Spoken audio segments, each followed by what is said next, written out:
I'm Martin Taylor. I'm on behalf of the New Zealand Fabian Society. I'd definitely like to welcome you here today.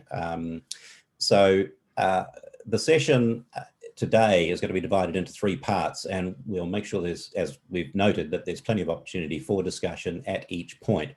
So the first part will really provide an overview of the Climate Change Commission's decisions, advice and recommendations, including a look at those key sectors. In the second segment, we're going to be hearing a little bit more about the detail about things like emissions pricing and multi-sector strategies, including international. And finally, we will be looking at the big questions confronting us and next steps. Plenty to get us thinking and talking about this evening, and maybe even acting on. In fact, the Climate Commission's draft advice to the government is currently out for submissions, which close on the 14th of March. So we're looking forward to a few of you from tonight's session getting fingers to keyboard and putting in a submission. Okay. So without further ado, I'm going to introduce our two speakers, and it's with great pleasure that I welcome Dr. Judy Lawrence and Catherine Lining, who are Climate Change Commissioners. Now, what I'm going to do is I'm going to introduce them both, then I'm going to hand over to Judy to kick things off. So Dr. Judy Lawrence is a Senior Research Fellow at the New Zealand Climate Change Research Institute, Te Herenga Victoria University of Wellington, and a Director of PS Consulting. Judy's career traverses land use management, natural hazards, climate change adaptation, and mitigation policy at central and local government. Her academic work focuses on decision-making under uncertainty and changing risks, and of course there's plenty of that in this field. For example, sea level rises. Judy works with multidisciplinary teams in New Zealand and internationally, and is a climate change commissioner and coordinating lead author for the Intergovernmental Panel on Climate Change 6th Assessment, which is currently underway. I know Judy's going to be putting up her slides to get cracking shortly, and meanwhile I'm also going to introduce our second speaker, Catherine Lining, who will follow on shortly. So Catherine's one of New Zealand's leading experts on climate change mitigation policy, with a specialisation in emissions trading.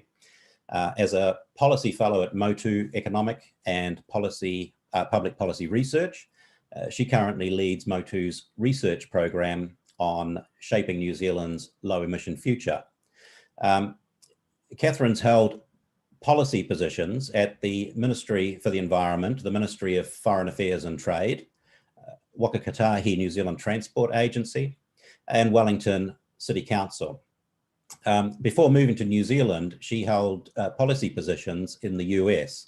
She provides consulting through Silver Lining Global Solutions and was trained as a climate leader under the Climate Reality Project launched by Al Gore. So without further ado, I'm going to hand over to Judy, who's going to be kicking off this presentation.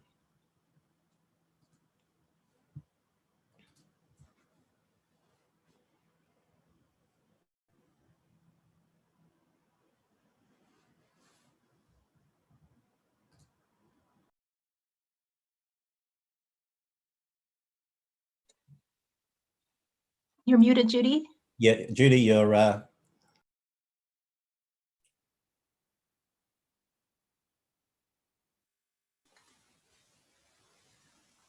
Okay, you can hear me now. Okay.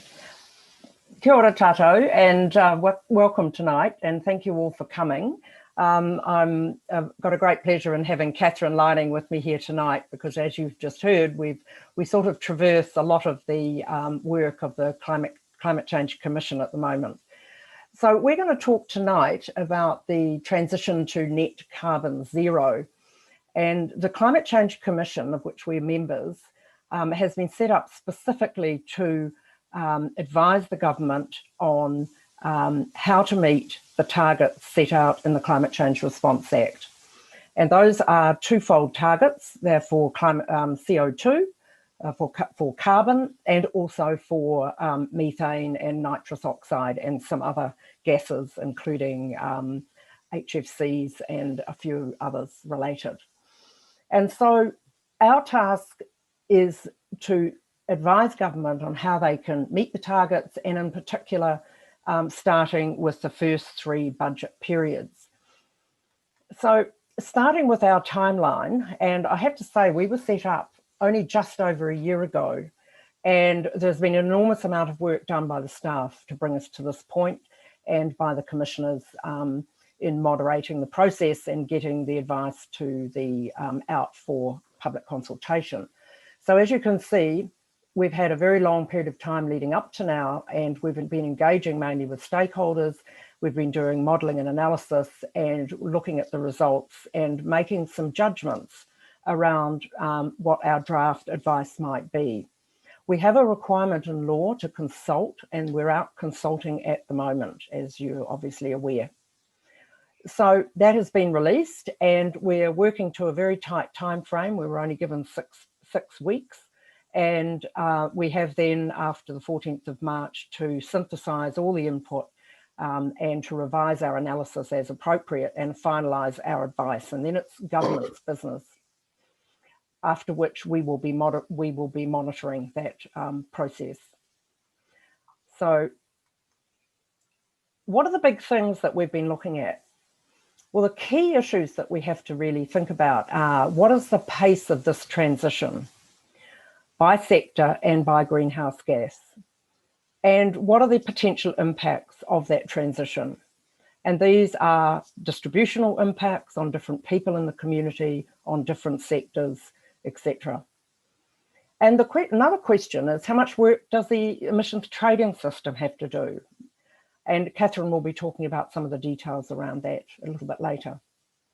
And we also have to look at the role of renewables in the transition, and the role of offshore mitigation, and really what is our fair share in terms of a contribution to the global effort. Now, these are some of the areas where we have made judgments based on the evidence that we've been collecting through consultations up to this point. So our advice is in these 3 principal areas: to develop a comprehensive strategy that will tackle climate change.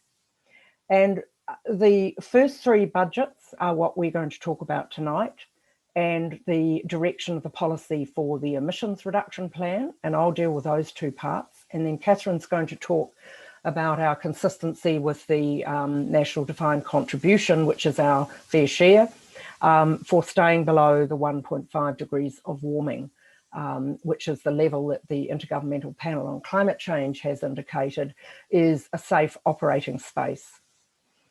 The eventual reductions also have advice on them in terms of the biogenic methane, which might be required. And these last 2 were specific requests that we received from the Minister after we started the main part of our advice in the legislation. So there's provision for the Minister to ask us to do things at any time.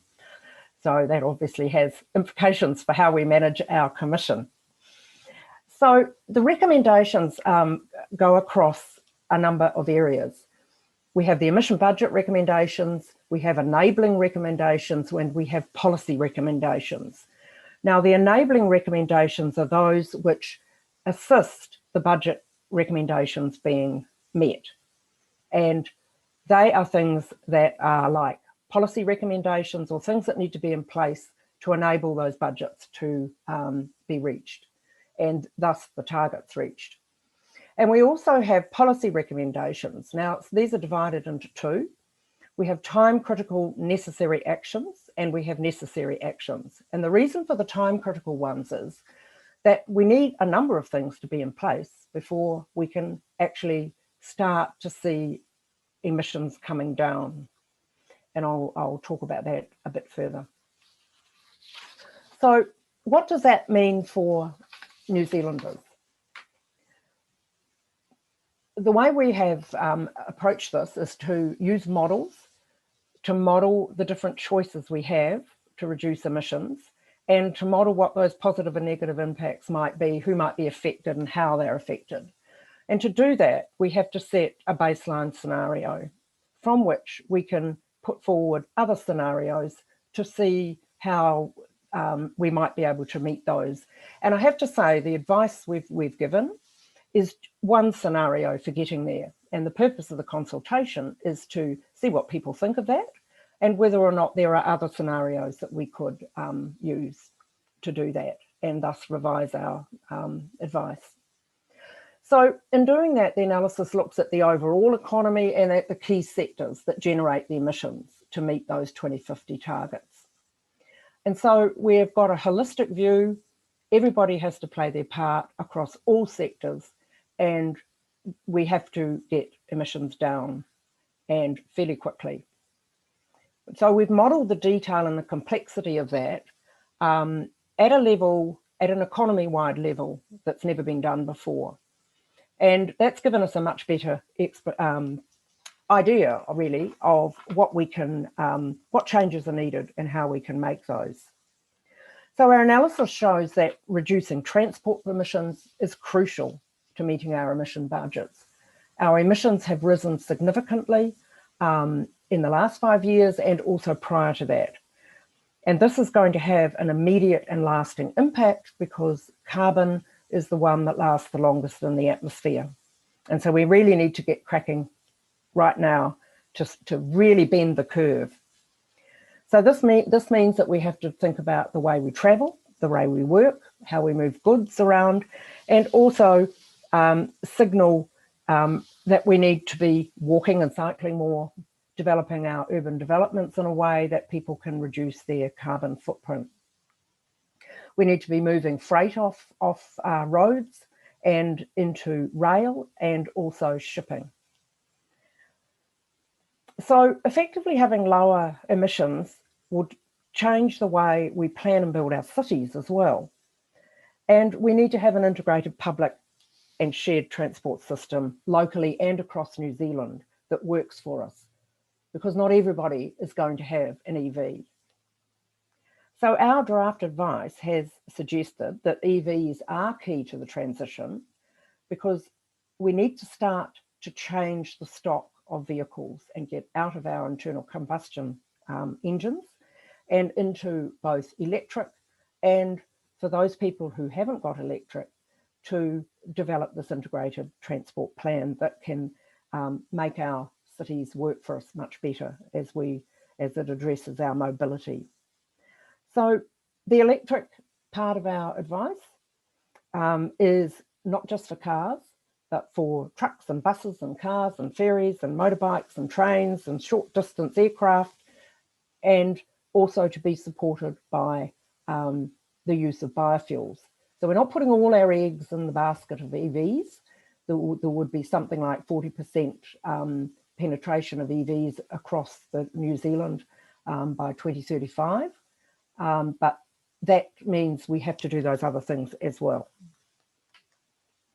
So to give you a picture of what the proposed budget looks like, if you take where our emissions are before the dotted line, we have to bend this curve. Now, you all understand what that means now in COVID language, and this means decarbonising our energy for industrial processes. It means dealing with the way we use heat and power in our houses and in our energy as well, more widely, and also the role of biological emissions in agriculture. So the proposed first three budgets are there on the right, and you'll note that the first budget period is only 3 years. And that's why the number 2% looks a bit low. The second budget period is 4 and so forth. So we just want to point that out because some people have not entirely understood that the first period is just a 3-year period and it may look like a slow start kickoff.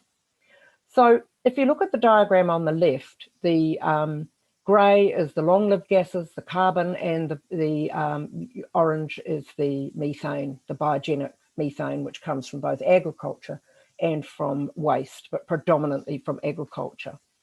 And so what we're suggesting is in our draft is that for the first budget period, we have a 2% average reduction on 2018 figures, and thereafter 17 and 36%.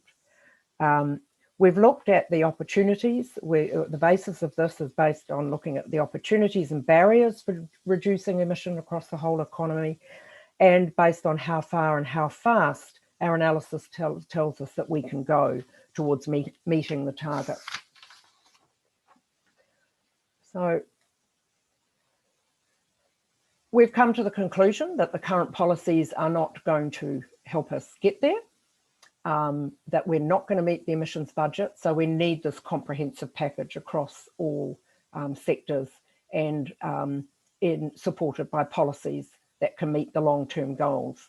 So the advice on the policies is really looking at the direction that we might go, and some areas are more detailed than others, and we're seeking submissions on other options that can be looked at for our advice to government on the policies as well.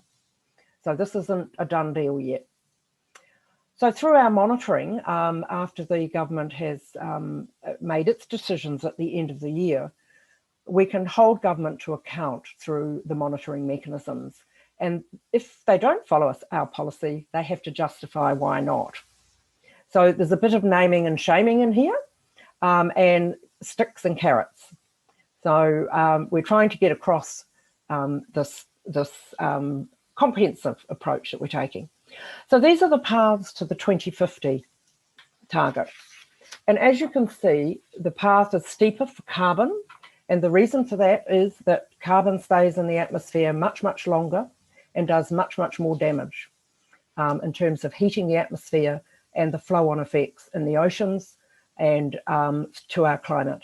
How much it rains, what the temperatures are, the sea level rises, and the other impacts of climate change. So it's really important that we start to get that curve going down more steeply. So the path under the current policies is the black one, and the blue one is the path that we have recommended. And we haven't extended it beyond the 2035 because it all depends on how much we get done in the first period.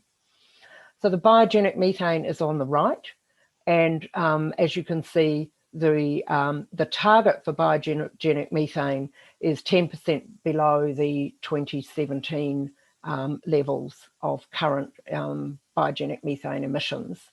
And the range that is set out in the legislation is a 2050 target of in the range of 24 to 47% below the 2017 levels.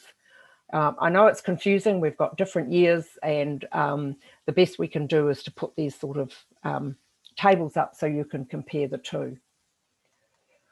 So our path broken down by gas is our next slide here. And the colours you can just see down the right-hand side, but the long-lived gases on the left and the biogenic methane on the right. And as you can see, the reduction in transport is a rather larger one, as is the heat and power. These are the two biggies where we're making significant reductions.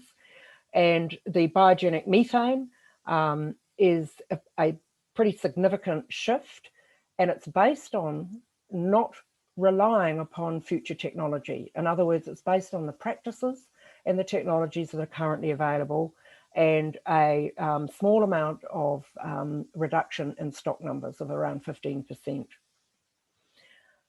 So if we move on, I'm just going to go through very quickly each of the sectors and give you a picture of the sector actions. And with agriculture and forestry, we've got necessary actions which are reducing emissions via the actions we suggest, and also through the water reforms and biodiversity policies, and also the climate change policies. And this, I think, is important because there are issues that interface between both all of water, biodiversity and climate, which are quite significant in the land-based sectors. So we're looking for multiple benefits and taking a holistic view across the whole sector. And we need a long-term plan for getting those new technologies on board as quickly as we can as well. And the emission reductions from those will be additional to what is in the advice out to 2035 to date. And some of what you will be aware that AOTEAROA, which is the land-based agriculture sector, is working through how they can reduce their emissions through pricing mechanisms and how they might be measured. So that's going on in parallel to our activity. So our advice on the agriculture sector is additional to what they are doing. And there are actions that the farmers can take now to reduce emissions without either improving productivity, maintaining productivity. And that's all about the relationship between how the cows metabolize their food and the productivity that comes from the cow through the milk volumes. And so there are synergies in the way farmers manage their land and manage their animals that can be further capitalized upon to reduce emissions. But the big but is that policy support is needed to make this happen. Now, on the, sorry, I'll just go back because the forestry necessary actions are related to our judgment that we made that the forest sequestration from forestry, from exotic forestry, provides near-term benefits, but long-term, we want to see biodiversity co-benefits through the planting of native forests. And that could be either as managed forest or as permanent forests. But the issues that we faced were, how do we get permanent direct carbon emissions reductions? And forestry has some issues around permanency, and those are largely institutional issues of how you actually make sure that you have ongoing sustainable reductions, and there are limits. There are limits to the land and there are limits to social acceptability. So these were issues that we considered and had to make judgments on. And we've decided to put more effort into the carbon reductions compared with in the over the long term and in the short term, but to not rely on forestry to get us out of climate change. Now, the heat and industry and power necessary actions, we need to almost eliminate fossil fuels. And that's the assumption we've made and the advice we've given. And that means an end to coal. And it means a staged change to the way in which we use gas, not in your barbecue and not for the sort of household activities that we might use gas for, but these are the big gas users. And so this is shifting the industry use of gas. And homes, buildings and infrastructures we build now are going to be here for till 2050 at least. And it means investing in things now which will reduce climate change through reducing the emissions and the costs and the co-benefits. So this means that we have also identified that new builds should think seriously about using gas for heating when there are other alternatives that are available, and also safer alternatives for warm homes and healthy people. So there's a number of things that we've been weighing up as we've been going through doing this exercise to advise the government. Thank you. So transport is the next one, and we have an integrated, as I said earlier, we have recommended an integrated national transport network should be developed to reduce the travel by private car with more walking, cycling and use of public and shared transport. Now, this, of course, means lots of infrastructure, lots of other things that need to be in place to make that happen. And so these are the policies that we've recommended to government, for example, to accelerate the provision of charging stations, to accelerate the availability of electric cars, and to accelerate the use of other electric mobility means like bicycles, and importantly, public transport and shared transport, not just in cities, but across New Zealand, including in the rural areas where options may be available to do that. But the electric vehicles are the key and need to be widely adopted to really bend the curve. And we want to see the majority of those vehicles in everyday use electric by 2035. So this will mean fairly significant government policies to support that and incentives to make it happen. Now, there will be some sectors that are going to be hard to reduce, and we have looked at low carbon fuels such as biofuels and hydrogen, and the need to increase particularly the use of fuels in heavy truck, planes, trains and ships. And there are options around these issues, which we have recommended have a little bit further study to do, because they're by no means ready yet to be implemented. And then in the waste sector, we have identified the circular economy and the self-sustaining economy as the method of thinking about this, which is reducing waste at source and recycling and reusing, and that will be cutting the remainder of our biogenic methane emissions. So resource recovery, product stewardship are part of this, these recommendations. And of course, capturing methane from any remaining waste from landfill. So those are the key policy planks, and I'm going to pass over now. Well, not yet. We're going to have some questions first, and then I'll pass over to Catherine. Thank you very, very much, Judy. Yeah, we've got a few minutes for any questions that are on your mind or comments on your mind from Judy's initial overview of any. Now, if you feel free to put your hand up if you do have a question. We'll also have time later on if you haven't thought of anything yet. But any questions or comments? Robert, feel free. The floor is yours, Robert. Don't forget to unmute yourself.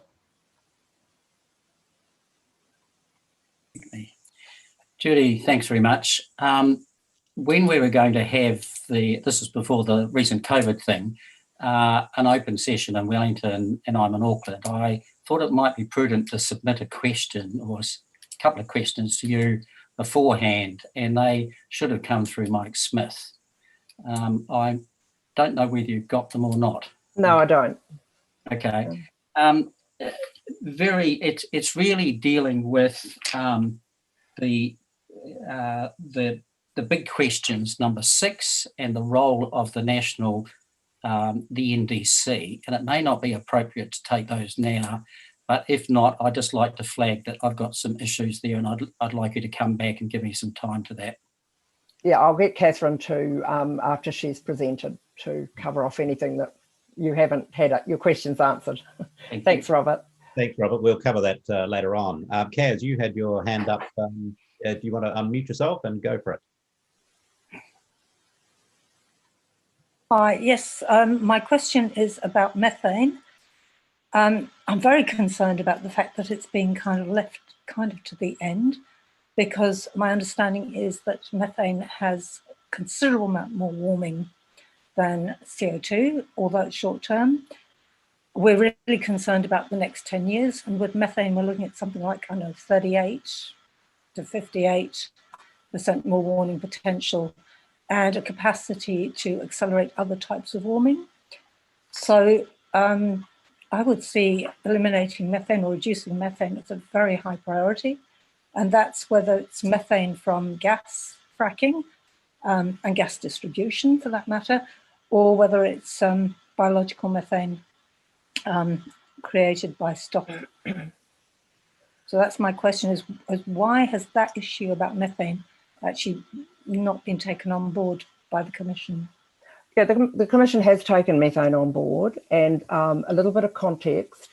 When we took on this role, the government had already decided that the industry for the biogenic methane would work through a number of issues relating to how they might measure methane on farms, and without being able to monitor the methane reductions in New Zealand, it is very difficult to identify the reductions.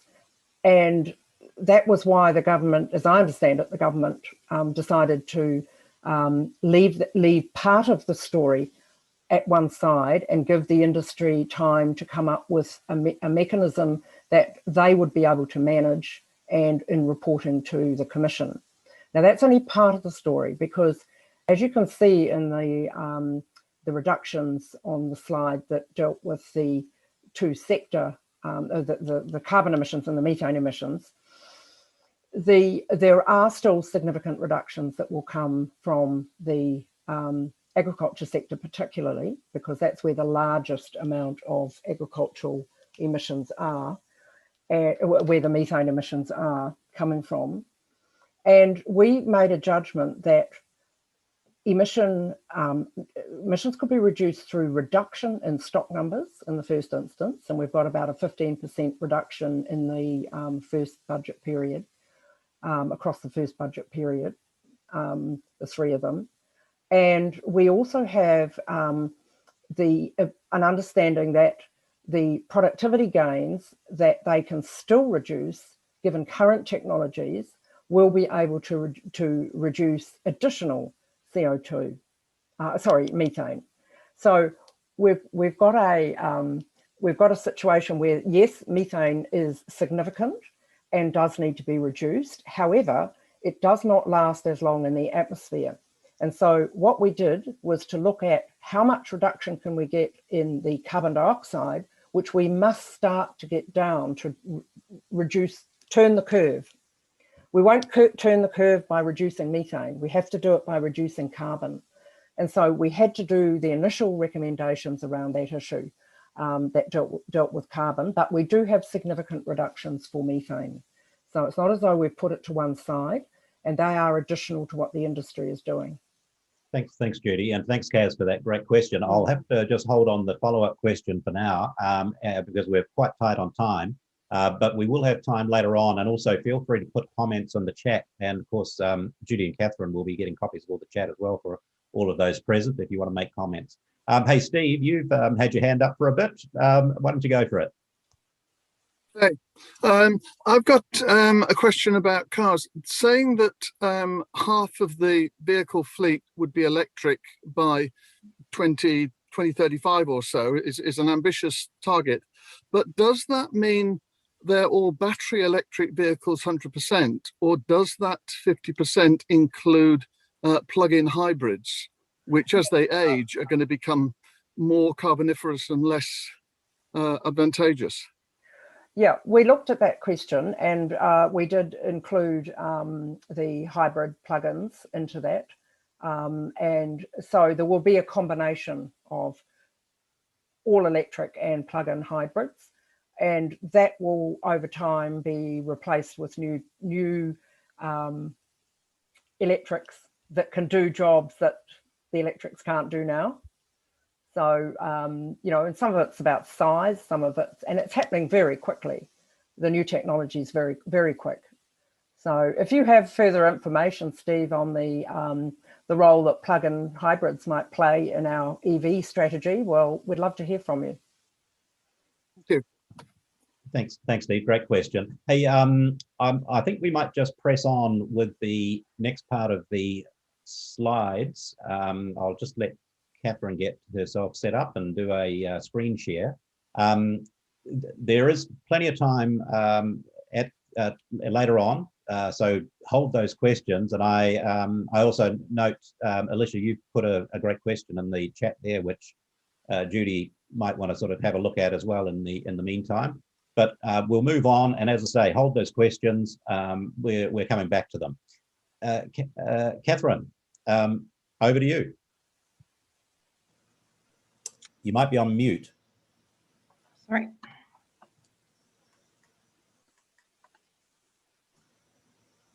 No, I think I'm ready to go. Can you hear me just fine? You're all set. All right, great, thank you. Kia ora, it's a pleasure to be here, and thank you very much for extending the invitation, and to all of you for making the time to participate.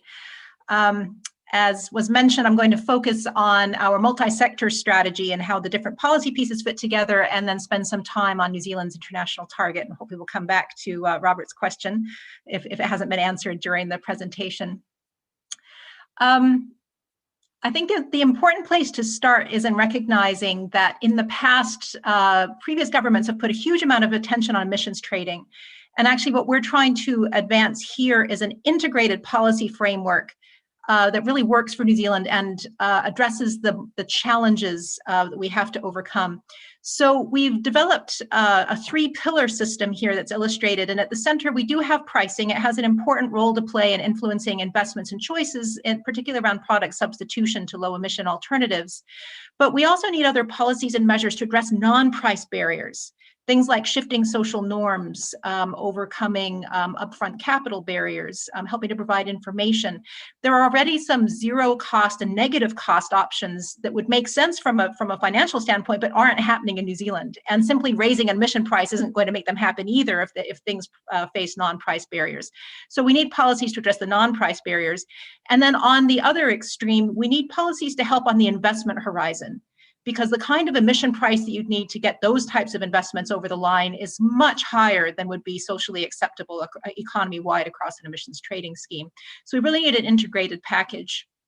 Around this, we need clearly and credibly signaled outcomes that align with our long-term targets. We need effective governance structures to deliver the transition. We need an equitable transitions plan. And encircling all of this is a genuine partnership approach with iwi and Maori, consistent with the principles of Te Tiriti o Waitangi. So this is the framework that we are working to, and it puts emissions trading into an important place, but not the only place. So the Commission has been given specific responsibilities for the emissions trading scheme under the amendments that were put through in 2020. At this point in time, our main role is to provide high-level advice on the direction of policy. And then the government goes and does the very detailed policy development. But over time, once the government has put its first set of emissions budgets in place, then from 2022, we will be providing annual advice on ETS unit supply and price control settings. In June 2022, we're going to be reviewing the progress of He Waka Eke Noa, the Agriculture and Government Cooperative Initiative that Judy was just talking about, to see is the sector going to be prepared to start emission pricing in some form by 2025. We'll be providing advice to the government on how to provide assistance to participants in agricultural pricing. So this is the free allocation issue. And then we would anticipate a ministerial request on whether to adjust the phase out rates for industrial free allocation at some point during the coming decade. So our ETS-focused recommendations show up as time-critical necessary action 7. It shows up late in the advice report in the multi-sector section. And the first recommendation is to align unit volumes to the new emissions budgets that are being created. The new reforms that went through to the ETS actually give it the levers that are necessary to help deliver to specific targets, but we do need to align those settings to the targets. Then we also need to increase the price control settings to align with what we expect abatement costs to be over the period of our advice. We need to amend the forestry settings so that the ETS treatment of forestry can help to deliver the overall forestry goals that we've elaborated. And we need to improve the market governance for the ETS to address potential risks. This diagram gives a clearer picture of the increased ambition of our pathway compared to the provisional emissions budget, which the government set as a holding position until our advice could come through. The government was under pressure to set the initial ETS price settings for the market. So in the dotted lines, you can see what the government's baseline projection were, and then what its provisional emissions budget in the dotted blue line. And we have recalculated the government's baseline using current policy settings, but the latest economic information reflecting the fuller impacts of COVID and so on. And we are aligning our projections with updated government projections. But you can see that our baseline is actually quite a bit lower than where the government thought we would be last year when they set their provisional budget. And then our path is in blue. And you can see that that casts a stronger reduction pathway into the long term. We're also proposing increasing the price corridor for the ETS. And some of you may be aware that in the past, we've had a fixed price ceiling set at New Zealand $25 a ton. And for this year, it was increased to $35 a ton. But in the reforms last year, the government actually introduced a new mechanism for price management, which includes a form of a price floor which comes through an auction reserve price, meaning there's a minimum price below which the government will not sell units at auction.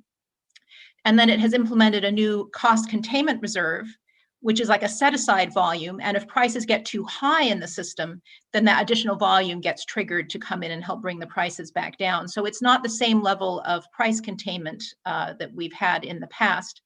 Now, again, last year, the government had set its initial price corridor using the blue and orange solid lines here in the picture.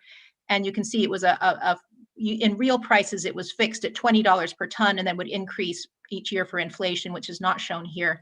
And then the price cost containment reserve trigger price was set at $50 a ton and was to stay flat at those levels, but then adjusted for inflation.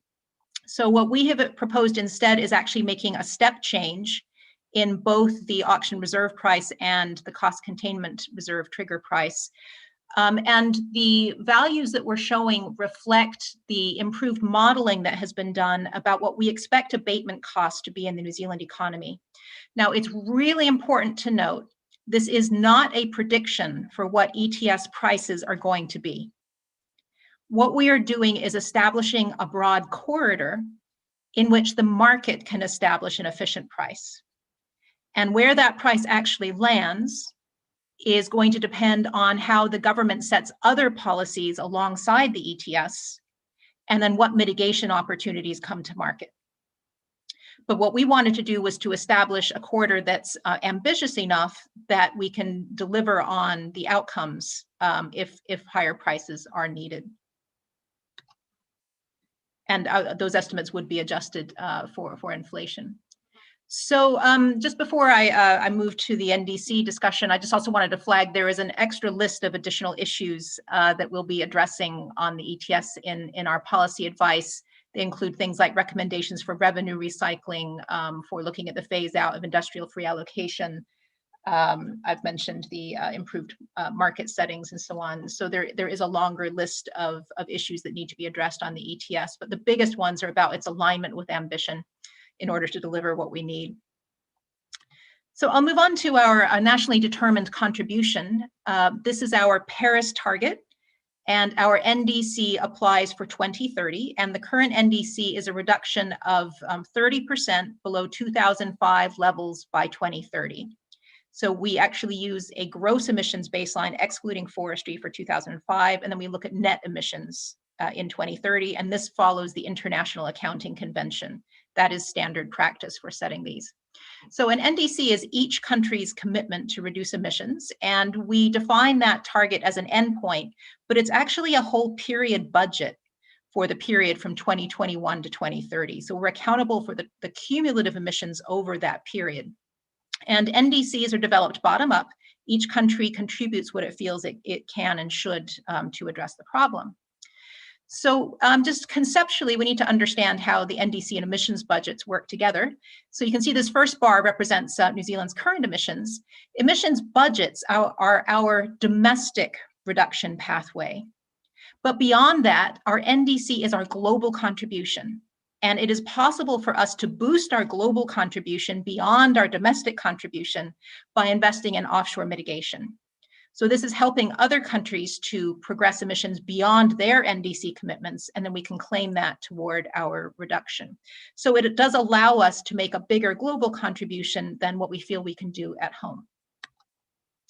So the minister's specific request was to assess whether our current NDC is compatible with global efforts under the Paris Agreement to limit warming to 1.5 degrees, which is the target that's reflected in the Climate Change Response Act. And our analysis has concluded that our current commitment is not compatible with those global efforts. And I'll walk through the logic for that in just a moment.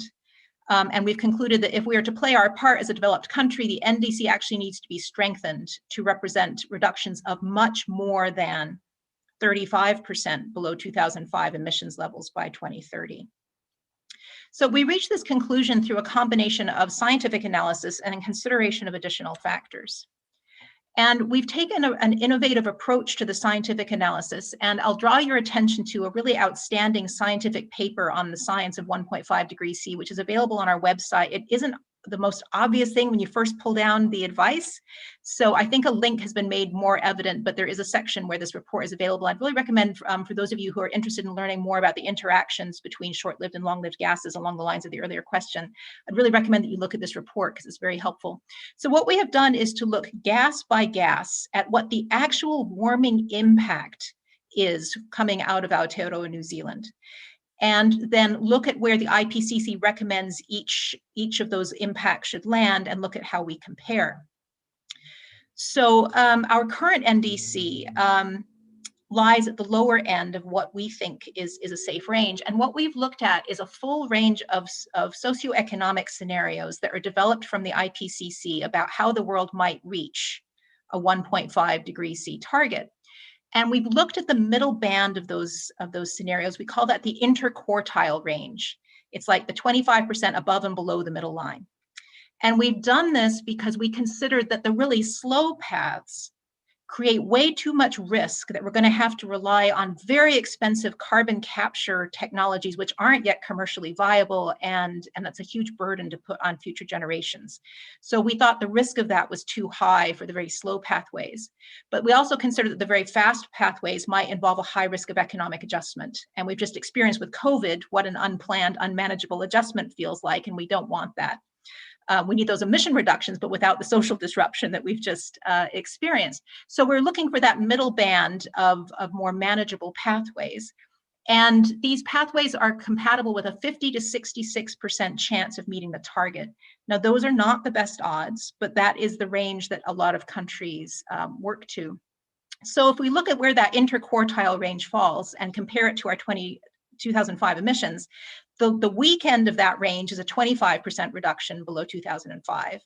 The high end of that range is a 44% reduction below 2005. And of course, our current NDC is at minus 30%. And we concluded that we would need to be at least at that midpoint of the interquartile range, just on climate risk grounds, just on scientific grounds, to manage the risk of our contribution. And so that suggests that our current NDC is too weak. But as I said in my recommendation, we've actually concluded we should be much more than that. And of course, that begs the question of, well, what do we mean by much more? So our advice is that the government should make that determination by considering the combination of tolerance for climate risk, tolerance for reputational risk, and thinking about equitable effort sharing across countries and the overall economic impact. So each of those four considerations is really important, and how you weight those against each other ultimately is a political decision. It's not a technical decision.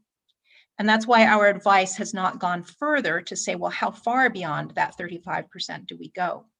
But I did want to draw your attention to the discussion on burden sharing, effort sharing, I should say, which shows up in our chapter. And here we've drawn from the IPCC's methodology in its 5th assessment report. And there are multiple dimensions for how you think about a fair contribution. And this is such a hard question. I know I've been wrestling with this issue for a couple of decades, and others have been looking at it for much longer. And the IPCC has sort of identified 3 key dimensions. The first is equality of access to the atmosphere. So that's thinking about like equal per capita emissions, or all countries have to reduce by a comparable percentage. The second way you could cut it would be to look at responsibility for past emissions. So industrialized countries got a 100-year head start on the economic growth from fossil fuels. And there are a lot of developing countries who haven't had that. And so we should be taking more responsibility for our past emissions. And then there's this issue of capability and need, which is recognizing that developing countries still have to develop. And so we need to open up some headroom in the shrinking emissions budget so they have that opportunity. And so that helps us to think about how New Zealand might go beyond its 35% to boost its contribution. But what does this mean for how we actually achieve a greater contribution? So if we take the logic that our emissions budget pathway, which Judy has just been explaining, represents the most ambitious domestic pathway we feel is technically and economically achievable given the just transition that we need in New Zealand, then that means if we take on a more ambitious global contribution, the difference actually has to come through offshore purchasing. And there's, it might be tempting to say, oh, well, if you take on a steeper NDC, it means we need to do more at home. But what we are saying is that the emission budget pathway we're proposing, we think is the most we can do at home. Now, you might disagree with that, and please send us the evidence and to contradict, because we are putting a lot on that assumption. But if you do accept that assumption, then we have to look at how much offshore purchasing we would be looking at to boost our global contribution. Now, if offshore purchasing is done well with integrity, then it absolutely is a legitimate contribution to global mitigation. We are helping other countries to progress. And this is definitely a case where the good we do for others comes back to help us, because they hold our future in their hands. So if we can help them to leapfrog over dirtier development, we're doing everybody a favor. We've calculated the current budget under the NDC at 585 megatons. So that's using the most recent inventory. So if we stayed at 30%, we'd be looking at an NDC budget of 585 megatons. That means we'd have to purchase 43 megatons offshore. If we went for a 35% reduction, the middle of the range, that means we've got a budget of 564, and compared to our emissions budget pathway, that means implied mitigation of 64 megatons. And if we went for that 44% reduction, we're looking at 104 megatons purchased offshore. Now, we don't actually know how expensive offshore mitigation is going to be. We don't know when it's going to become available, and we don't know how much is going to become available that meets high quality criteria. So in our chapter, we've provided some rough estimates just to give a sense of scale. If you were to use a $50 per ton carbon price, what are we looking at? And moving between the middle and the upper end of the interquartile range, you're looking at $3 billion to $5 billion over the period, which is a substantial investment. And so again, this is where it becomes a political determination about, is that the value that we want to get out of that investment? So to open up for some discussion, we have these big decisions. I'll turn over to Martin. Do you want me to stay on the NDC and ETS for a while, or do you want to just open up for general conversation at this point, given the time? Catherine, what we'll do is I know we've got a couple of questions that are specific to the topic we've just been discussing, and I'll take those. Robert and Andrew, I see. But then what we'll do is we'll move it along, and any questions anyone else has, we will just leave them till Catherine's closing remarks. So there'll be plenty of time at the end, so don't panic. Robert or Andrew, would you like to? Robert. Yes, thank you. The two questions I have, I'll give to you and then just briefly explain. The first one is, New Zealand should develop adaptation strategies in addition to the mitigation strategies recommended in the report, and do you agree with that? And secondly, the report should include recommendations that involve public discussion and education about our lifestyle choices, particularly human earth values, and how changes to those values can play a part in meeting the NDC above 35%.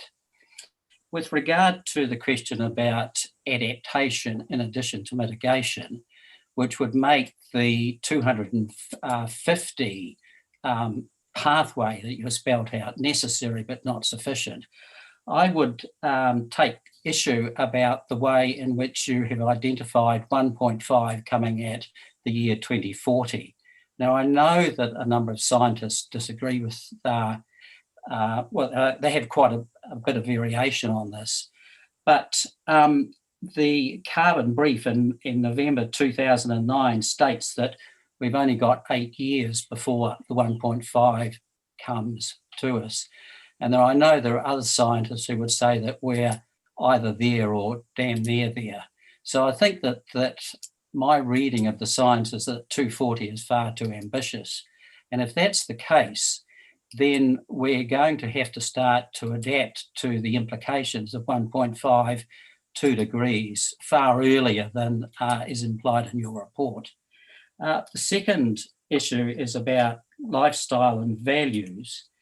And I raised the question that it seems to me that the assumptions made by your report about what is economically achievable include assumptions about our current lifestyle that include human earth values that are inconsistent with the Maori framework that you have actually laid out in your report, which form the anchor of your analysis. The UN Environmental Programme has stated in its 2020 emissions gap report that lifestyle changes are a prerequisite for sustaining reductions in global house GHG emissions and from bridging the emissions.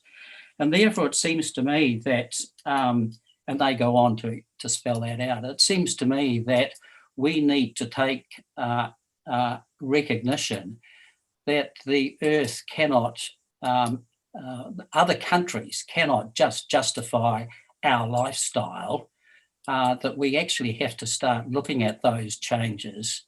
And I don't think the report has done this. And therefore, it seems to me that we need far more discussion about the public education and issues about human lifestyle values and human Earth relationships.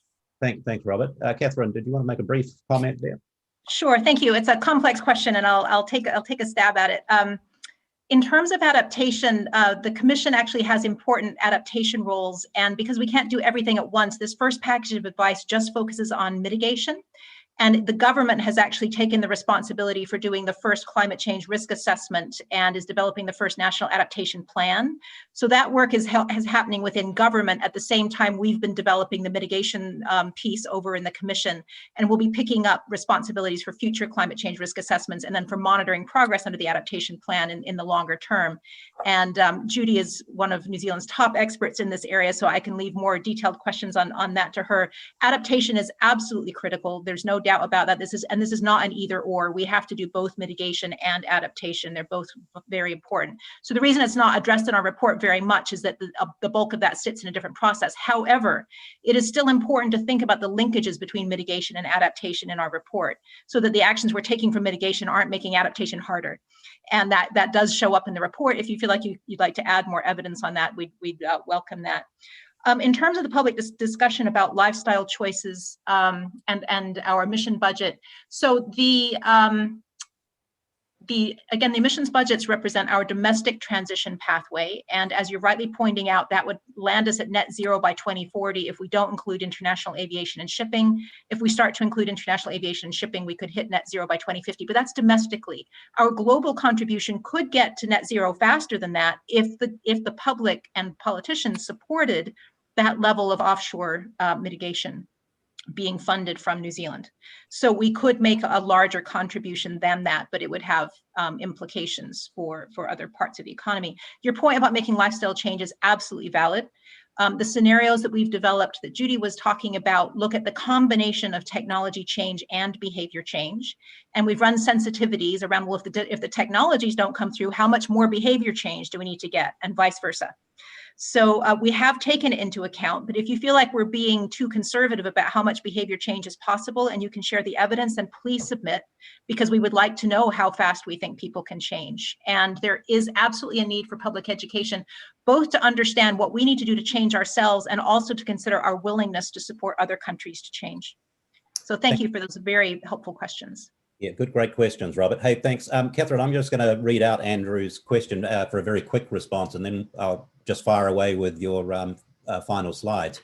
And sorry, Sean, we'll come back later on because we're back for more questions shortly. But Andrew has asked, what about free allocations to industry under the emissions trading scheme? Does the Commission have any recommendations about phasing these out?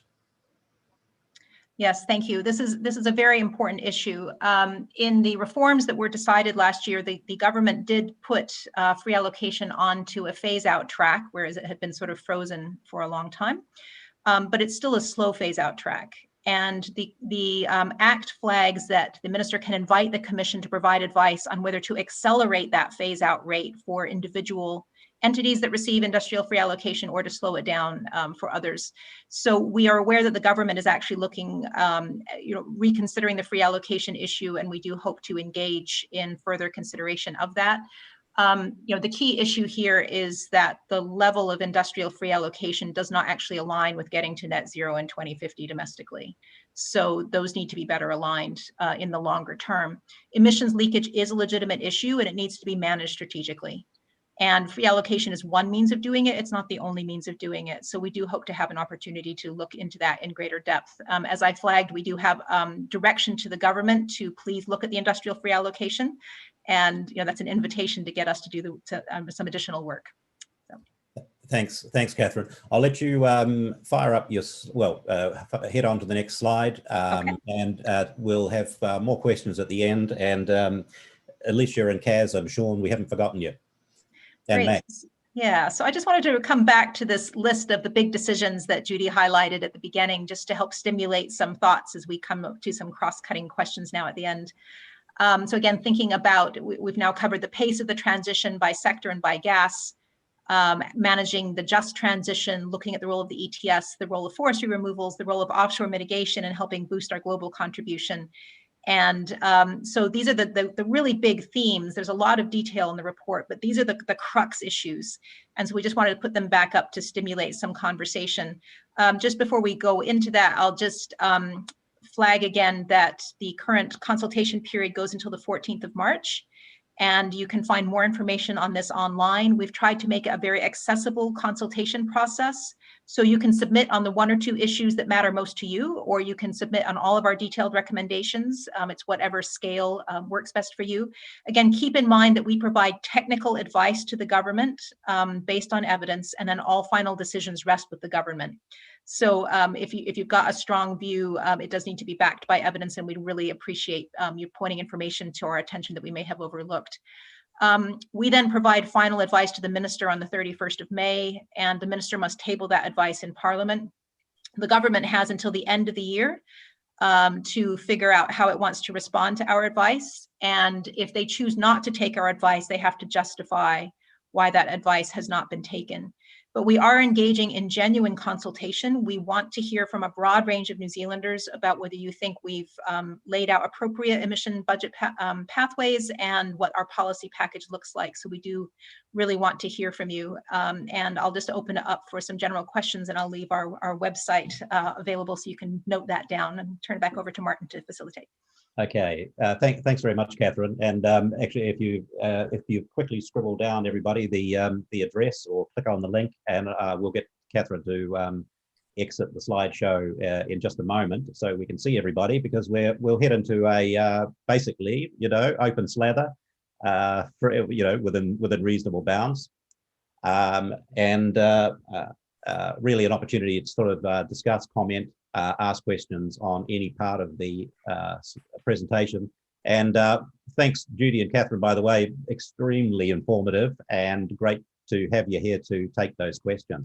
Now, Sean, you've left your hand up there, and you've had your hand up there for quite a while. I'm guessing you're ready and raring to go. So shall we kick off with you? And if anyone else would like to put their hand up, I've got a list of Alicia, Kaz, Max, and Sean who've jumped the gun. So if any of those appear, I'll get them next.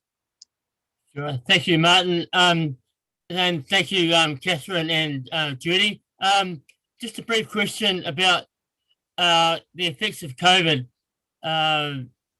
How are you factoring in the number of potential workers and a workforce to work in nature-based jobs and green technology, even if these people are unskilled, in your recommendations to government, because the move to renewables and reduction of fossil fuels will mean that there's a need for a greater number of workers in these areas. So are these figuring into your recommendations for government as you transform the economy to meet the increased NDC over the next 2 decades, if you catch what I'm saying? Yeah, can I answer that, John Martin? Yes, this is a really important question, and we have given advice in the reports that we need a just transition. And Catherine, as you outlined that green flow diagram, and that is an integral part identified in that diagram. And we've recommended that the government look at those sectors and people that are disproportionately impacted by this transition across New Zealand, and that there are policies in place to support those transitions through retraining, jobs, and so forth. We know this is coming. It can be done in a much more planned way than was done when the reforms took place back in the late 80s, early 90s. And I hope we've learnt from that none of these significant transitions can occur unless we make sure that they're equitable. And some people will be affected more than others. So yes, that has been factored in, and we have recommended that in our advice. So thanks for raising it, Sean. No worries, thank you. Yeah, thanks, Sean. Great question. I'm going to read out Alicia's, a question from Alicia. There were 2 or 3, but I'll read this one out. What deeply concerns me is the focus on social acceptability. Is Article 12 of the Paris Agreement being considered at all as public education and awareness is part of that? The Climate Change Commission is underestimating behaviour change. Would either of the speakers like to comment on that? Should I go first, Catherine? You can add to it.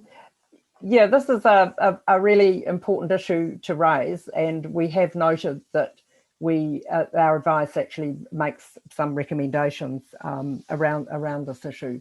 So it's really important that we do see as a supporting policies the development of education programs and so forth.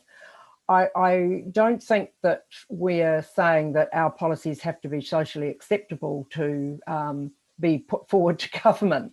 That isn't really one of the criteria that we considered. What we rather considered was, were they achievable, and could they be done, and could we make a difference? And in doing that, what were the impacts, and so on. So we haven't really sought to put forward a package that is acceptable, because that wouldn't get us to where we need to be, because we need to make significant changes in our lifestyles, as Robert has suggested, and which we recognise. So we would be interested in suggestions that people have as to how the education part recommendations that we have and the transition recommendations could actually be promulgated. And I see somebody has asked a question about citizens' assemblies, and that is one way of having ongoing dialogue as the transition is being implemented. And so the more examples of workable programs that can help us to get to where we need to be, the better. So we would welcome those sorts of submissions. Thank you.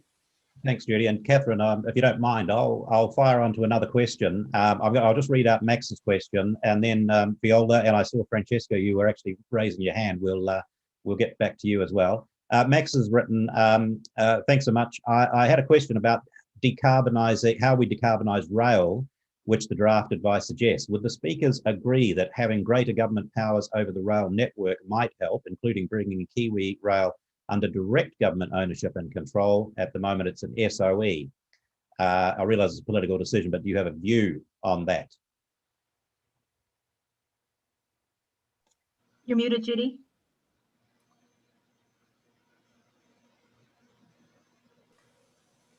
Do you want to answer it?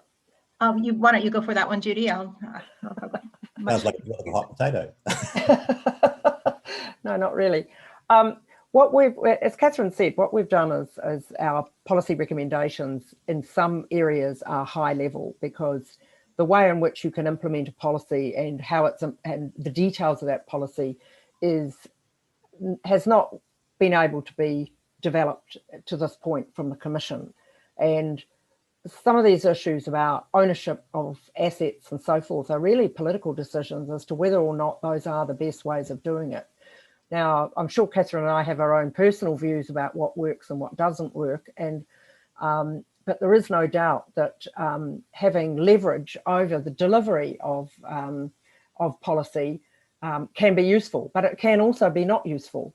So we aren't in a position to make those judgments about that, but certainly shifting more freight to rail and more freight to shipping is something we have identified as being necessary, because we basically have too much stuff on our roads, and it's having other disbenefits like congestion and cities that don't function at certain times of the day, and so forth. So there may be other good reasons why the leverage is needed at central government level, but that's not something we have actually recommended specifically in terms of ownership of those assets.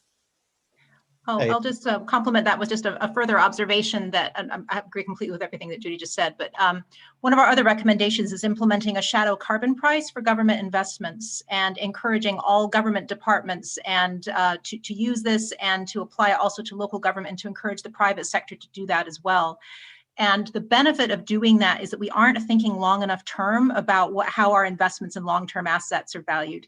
So if we could start using an emission price that's more like $140 a ton by 2030 and $250 a ton by 2050, then that helps to make it easier to make good investment decisions about, our long-lived assets, and electrification of rail is certainly in that category. Okay, thanks. Hey, Viola, you've had your hand up for quite a while. I'll hand it over to you. Then Francesca, we're on to you next. Viola. Yes. Thank you, Martin. I have appreciated this opportunity to take part in this discussion. In this book, Drawdown, edited by Paul Hawken, is looking at the most effective ways of reducing carbon emission. And the number one is refrigerants. And the change from the traditional refrigerants, which were introduced to reduce the ozone layer, has caused an increase of other refrigerants, which are very potent global warmers. And I'm wondering if the Commission has considered these gases along with the other gases that have been mentioned, and whether this aspect of controlling and purifying these hydrofluorocarbon emissions has been considered by the Commission. Yeah, the short answer is yes, Viola. And I've just got the figures here that the emissions from HFCs were 1.8 megatons of CO2 equivalent in 2018. And so that is a very small part of that total amount of greenhouse gases. And yes, they are potent, and we have included them to reduce down from 1.8 to 0.6. So that's a reasonable reflection of their significance in terms of our contribution to global warming. So the answer is yes, and they are included. Thanks. And I'll just refer you to Necessary Action 14, which is the one that specifically addresses HFCs in our advice, because it can be hard to find them. Thanks, Catherine. Hey, Francesca, do you want to unmute yourself?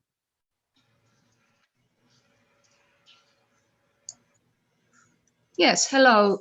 Very good overview so far, because I've read the whole report and I'm still hearing things I hadn't noticed. But one of the issues I've been grappling with is this issue about equitable, that you try and make it equitable for those who are at the lower socioeconomic end. And seeing that there's so much emphasis put on electrification in the, in the short term for electric cars and other things, there are recommendations that the government should help people who can't afford an EV and all that sort of thing. But the question that I'm asking is, why has there nothing in the Commission, since electrification is so important, to take the electricity authorities to task? Because in New Zealand, the electricity authorities, the way they have functioned, has stopped the development of solar panels and that sort of thing. And if we want equity, we absolutely want to take the price of electricity down. Because if we don't take that structure apart, then by the time they own all the electricity, they can still hold us to ransom for the price of electricity for cars, and it won't be equitable. And so I feel that there also needs to be a look at how electricity and certain other things are part of a public good, where the price needs to be as low as possible. And that means looking at how the structure is set up. And at the moment, the price of the electricity is targeted to what happens at Huntly, and the people who own the hydro have been making an enormous profit. Since 1984, it's gone up by 80%. They have reduced the amount of money they've put into infrastructure by 30%. So very soon, dam is going to be a 4-letter word, like pipes are currently in Wellington. So A, the infrastructure costs are coming up. B, we have to look at how the monopolizing effect affects our equity issues. And if that's not targeted, then we're not going to have any change, I feel, in that area. Thanks, Francesca. That's a great point. Would either of the speakers like to comment on that? Could I just comment first, then Catherine might like to talk about the pricing side of it. We do have a recommendation. I don't have the number in front of me, but Catherine might have it, which is targeted at the way in which we manage our energy systems. And we absolutely agree that there are some significant issues, not just for equity, but also for getting some types of heat and power to where it needs to be in a sustainable manner long term. So I think we have directed a recommendation to the Electricity Authority, and so that's certainly in our thinking, and we do make the connection between the way in which we manage our systems and the equity outcomes. So certainly that's a really important issue, and I would encourage you to make your submissions on those issues and give us evidence of what the issue is. What are the problems that we need to overcome to be able to get equitable electricity distribution? And Catherine might have a comment to make about the pricing side of that. I just want to say one thing, that in 1984, when we had the original electricity company, they had in their goals that it should be for a non-for-profit outcome, that electricity was more seen in terms of the well-being of people. And you can say that about housing, and you can also say that about the food industry, which is highly monopolized, and prices of food are driven up here for this in the same way. And that the government there needs to be more direction from government to look at those monopolies that are really the equity issue. They have been there a long time and are not in themselves related to taking down the emissions profile, but our emissions profile and the equity are part of the same economic structure that doesn't pay enough attention to circular economy and the goals of zero waste in all sorts of areas.